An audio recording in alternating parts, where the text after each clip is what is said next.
Hi everybody, my name is Paul Pancake and today we're doing another speed build in The Sims 4 Eco Lifestyle. Before we start off into the video, I just wanted to say that Black Lives Matter is still a thing, even though it does disappear kind of from the media.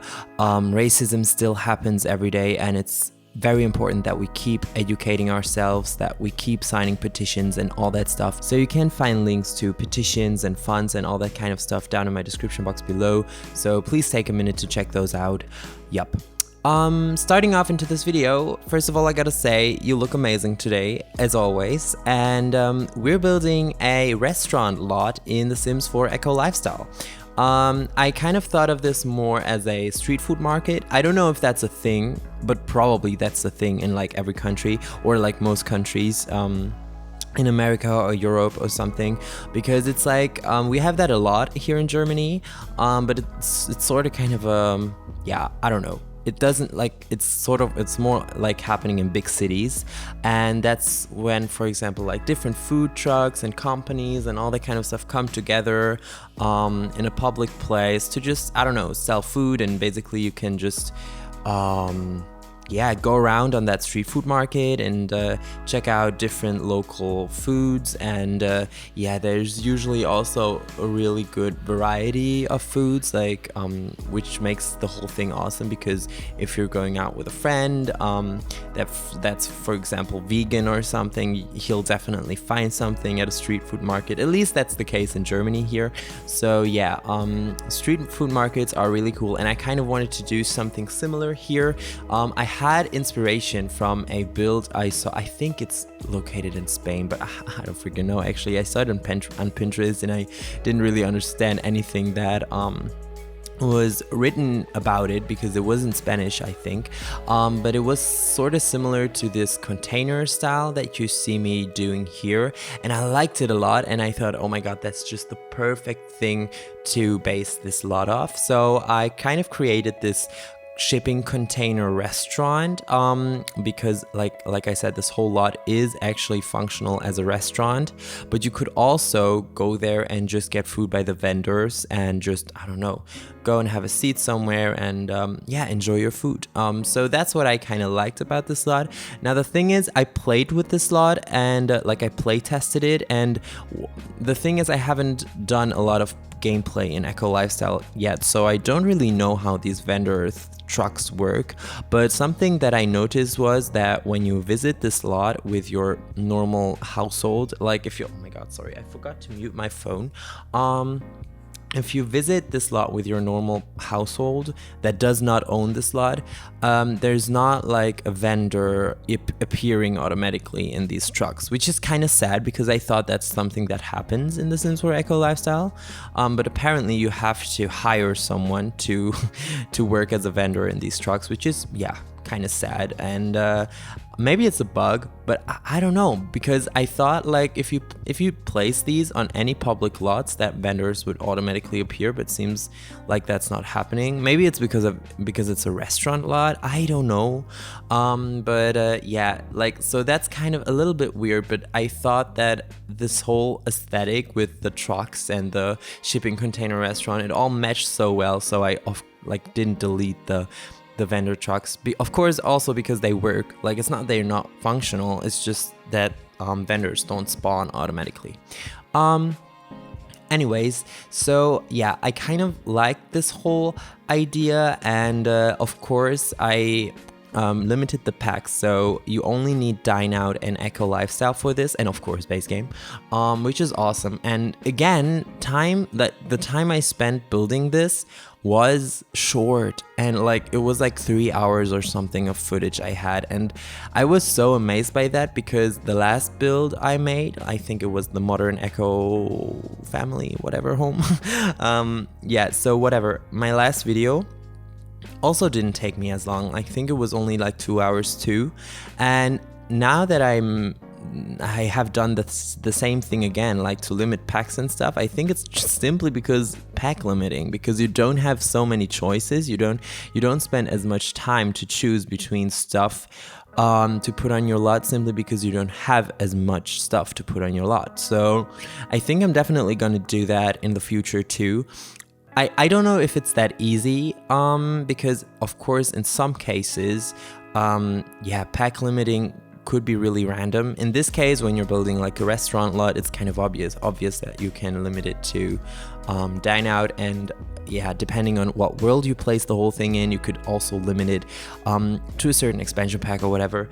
And so this time I limited it to dine out and eco lifestyle, and it was great. Like, I didn't miss any objects. Yeah, there were some plants, I guess, that I wanted to use from other packs, but that was totally fine.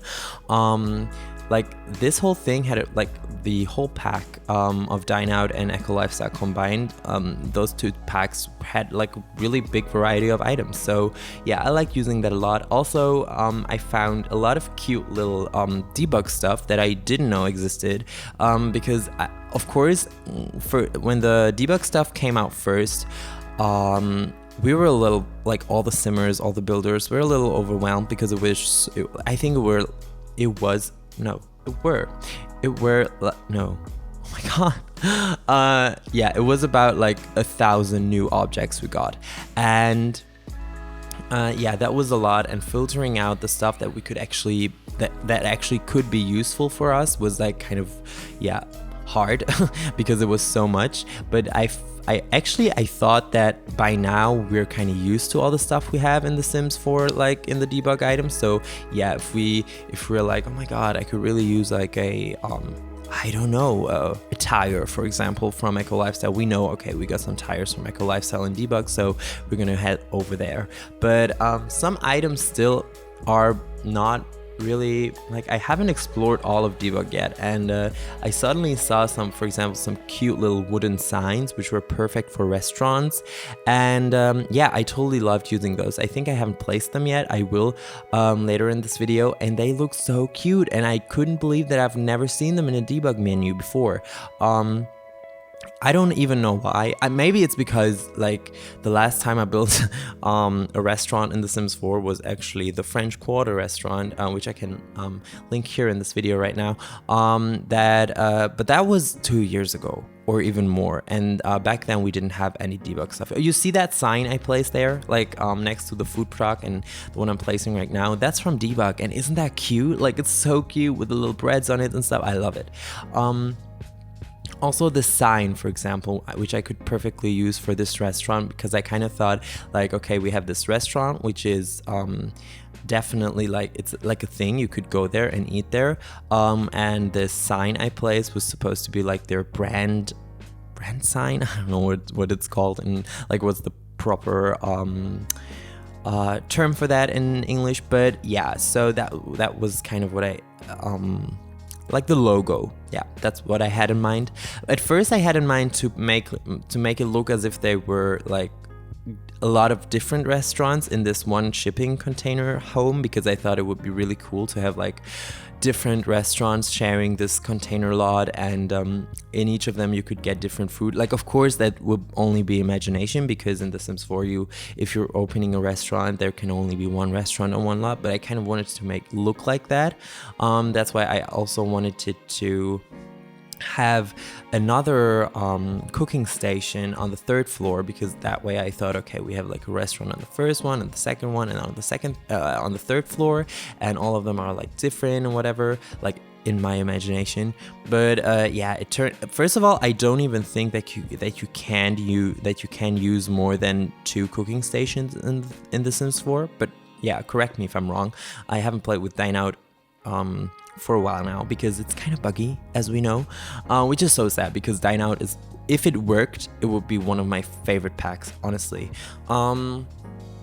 But yeah, so it turned out to be this this mix of lot with, like, okay, you could either eat something by the vendors or go into this fancy, or a little bit more fancy restaurant in the shipping containers, which I love. And also, like, the ambiente, is that a word? I don't know. In German it is, so let's hope it's a word in English too. Like the ambience. Oh, the ambience. Oh, okay. The ambience is so nice. Like, you're looking out into the harbor of Evergreen Harbor, and it's just so cute. Like, sitting on Sitting on the third floor on that bar table and looking out on the sea is just on the port is just amazing.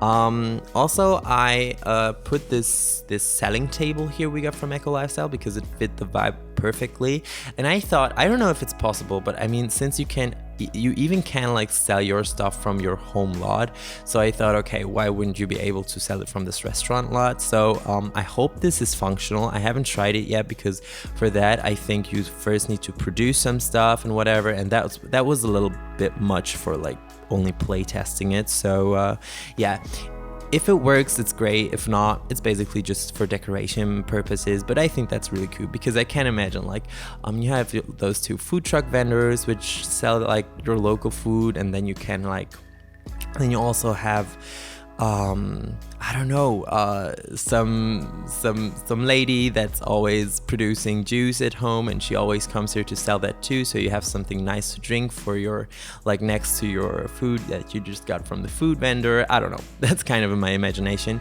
And here you see me also placing a bar because I realized we had enough space, and I thought it would be kind of cool to have like a restaurant on the first floor, a bar kind of vibe on the second floor, and then also like a chill out area on the third floor, which you see me decorating here. Yeah, and overall I think it worked out kind of great. Yeah, that seems really biased. That's not what I wanted to say. Kind of nice. Yeah, it's kind of, I wish I had used more furniture in the whole lot because I feel like it looks kind of empty, but I'm not sure. Maybe it's just because I'm just usually so madly in love with cluttering my houses to death, basically.